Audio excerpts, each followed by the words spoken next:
Friday will be the return of Batash at, like Stradivarius, they're so synonymous with this festival because they come up and they just reproduce their form from the years gone by. Batash, who's obviously had his injury, he came back to Royal Ascot with a performance that, considering he did go off favourite in the end, everyone was very encouraged and pleased by the way that he ran. What did you make of Batash's run in the King's Stand? Well, I thought he ran well. Obviously, he was disappointing because he was a reasonably short price, and he was disappointing not for what he did on the track, but because of expectations. We expected Batash to go and win this race, like we see every single year. Batash just goes out, bombs from the front. He's untouchable as the best sprinter in the country. I thought there were sound excuses for why he got beat. 3 of them, in fact. Firstly, first run off a layoff. I know he's got a very good record fresh, but Charlie Hill said he wasn't 100% going into the race. And, when you're tackling the best sprinters around in a Group 1 on a stiff track like Ascot, you kind of have to be 100%. Otherwise, you're not going to be able to perform and win the race. Secondly, they went a breakneck gallop headed by Kea Moro, who's arguably the fastest filly I think I've seen in Britain. She's so quick. To lead the likes of Winter Power, Batash early on in the race just showed her incredible turn of foot from the start. Obviously, she couldn't last it out going that speed, but just amazing that she managed to lead them.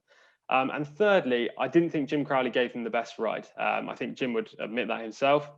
And I'm sure he'll make amends at Goodwood. He went for home a bit too early. I think he panicked because he wasn't used to being behind the speed on Batash, who usually travels through the races so powerfully, going to everything else is one.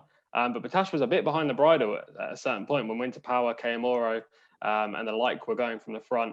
Jim thought, okay, now we've got to press the button and see what we've got. Batash actually quickened, fair play to him, and he hit the front, and then he weakened dramatically because they just went so hard. You can't sustain that level of speed for 5 furlongs. I think if Jim Crowley holds on to him a little bit longer at Goodwood, back at a track that we know he handles very well, he's obviously won this race multiple times, I think Batash will manage to make amends for his Ascot defeat, and he's probably going to be 100% now fitness rather than 95% going into Ascot.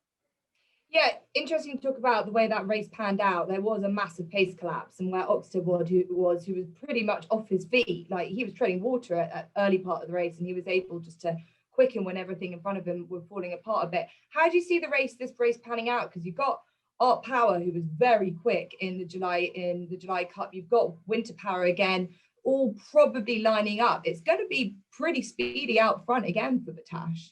Yeah, it's got the same kind of shape as the King's Stand did. I think Jim Crowley, because he knows what's going to happen with Kea Moro and Winter Power, these 2 fillies, or mares, they need to go forward. They only have one style of running, which is blaze from the front and hope to hang on.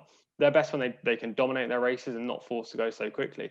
I think Jim Crowley knows what's going to happen here. He's going to probably take a lead on Batash, which is unlike previous years in the King George, because he's often just blazed the trail or sat just off Ornate, who usually runs in this race and blazes the trail. And hopefully he'll hang on to him a bit longer and then kick for home. Art Power, interesting you mentioned him. He's another horse I've fallen off a cliff with. I think you were about 10 metres away from me at Royal Ascot when we were just by the winners by the paddock when Art Power ran.